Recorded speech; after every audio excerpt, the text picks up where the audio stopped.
I'm recording now. I just want you to tell me about your dream. Tell me what you told me earlier.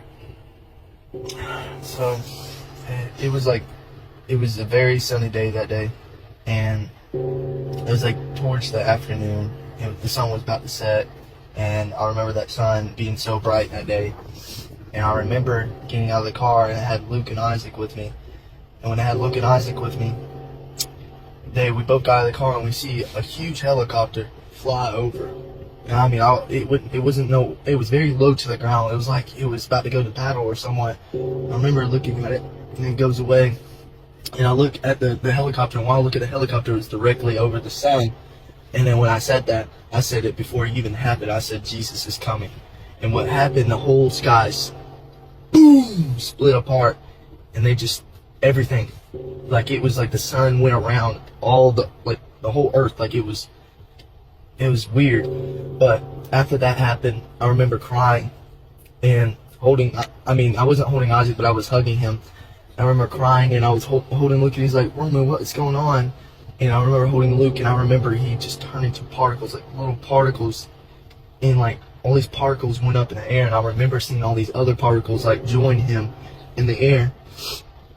And when that happened, I got sent back into my past. And You said you fell on your knees? yeah, I did too.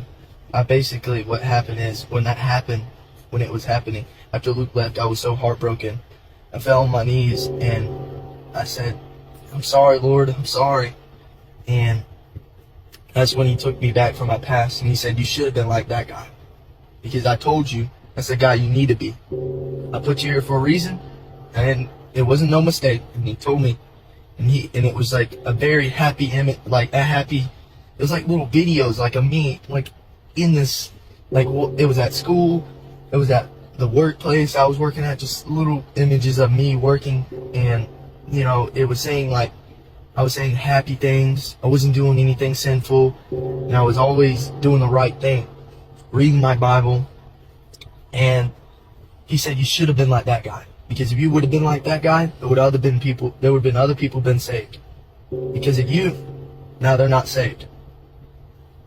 And that's when it just really hit me, because it was such a real dream, and I couldn't even fathom how the sun was doing it. Because when it was over there, that helicopter, it's like when the whole sun split, helicopter disintegrated. It was so powerful.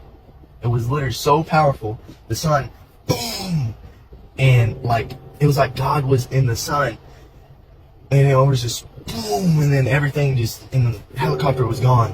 And that's when I was hugging on Luke, and Luke was like, he didn't know what was going on, and it's like I could still see his face, but then it would just like little particles. It's like kind of like fairy dust.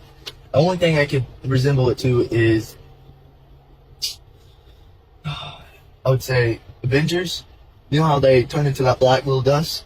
It was just little bright particles, though. They weren't like you could still see them, and hug them before they leave. But no, it was just like bright particles, and it wasn't just like going up in the air. And I was so confused, because he didn't disappear like that. And in this, you hear stories about God riding up on the cloud and stuff, and that's not what happened. It was a very scary day. It was a very scary day.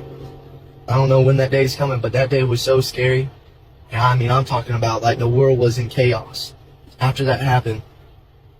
And it was like that sun was so bright that day. And I don't know why, but that's when it happened. And I mean, it just it was really something amazing, though. Be honest with you, to witness. It was like I witnessed it in my dream. I was put there. Like, it was like me in the future, but me seeing what I was doing. And like, I don't know exactly where it was at, but it was like an open field for no reason. And me and Luke were just sitting in the car with Isaac. And I guess you told me to pick them up or somewhat, and I had them with me. I mean, I guess to scare me and to make me realize who the person I need to become and what I need to do. Because, I mean, nobody wants that day to come. Nobody wants, the Lord coming back. Everybody wants to just live on their lives, but that's not the part of it. Part is you to get prepared for Him to come back. By you getting prepared, you have to be prophets, you have to be pastors, you have to be all these people that God has called you to be. And if you don't do what He tells you to do, and you don't listen to His voice, there are consequences. And I mean by consequences, excuse me, I mean by consequences, bad stuff happens. And it was just like that dream when He took me back. It wasn't like, I mean, I was nice, but I was always doing the right thing. And I mean, you know how people use the excuse, you know, like, you know, people sin. It's not, and I even use that term, and I mean, like, it's not the right thing. Because, you know, if you have God in you, you can clean you up pretty well. I just say that. And I just feel like people were not understanding that it is pretty much last days. And so I hope that video that you just watched was really touching and it moved your spirit. Normally I don't share things like that, but I felt like the Lord was leading me to share that with you guys. You know, God gave us the fivefold ministry: apostle, prophet, evangelist, pastor, and teacher. And if you don't fit into one of those categories, and God hasn't called you into one of those categories, He has called every single Christian into the category of witnessing and sharing Jesus. And yeah, that takes some getting out of your comfort zones. You know, that's why this whole channel exists, showing you guys how easy it is to share the gospel just by giving out gospel tracts. Now, I do one-on-one open air. I'm not the best at open air, but I do it, you know. And so anyway, just giving out gospel tracts, you know. Let's bankrupt hell and populate heaven. This is the only command that the church really technically has from Jesus after you're really saved, you know, is to go out and win other people to the Lord. Because He says that if you're ashamed of Him, He'll be ashamed of you. So hopefully you're not ashamed of Jesus, and that you tell somebody about Jesus, and that you give them a gospel tract. And I really, honestly, guys, I think giving somebody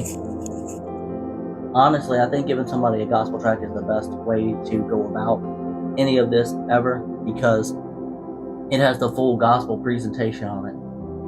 And they don't know that they're a sinner. They won't receive the 10 commandments. They got to understand that they're a sinner, that by they need God's grace. And then they need to understand what grace is and what Jesus did for them. So I get all my tracts, pretty much 90% of my tracts, from livingwaters.com, and I get the other 10% from Gospel Tract Planet, because they have some unique tracts on blasphemy. Because sometimes when I'm standing there, I hear somebody say GD or OMG or something like this. They just took God's name in vain. We'll give an account for every word we speak. So anyway, who knows if this young man's, you know, vision right here is something that people are going to miss the rapture on. But hey, I'm not taking a chance. Jesus did say to pray that you're worthy to escape all the things that are going to come upon the earth. Okay? And let's tighten up. Let's do everything we can. Give the devil a black eye. He's our only enemy, not your other brothers and sisters in the Lord. But we shouldn't look at other people as our enemy. You know, we should take them to heaven with us. If we love people, we'll tell them about Jesus, right?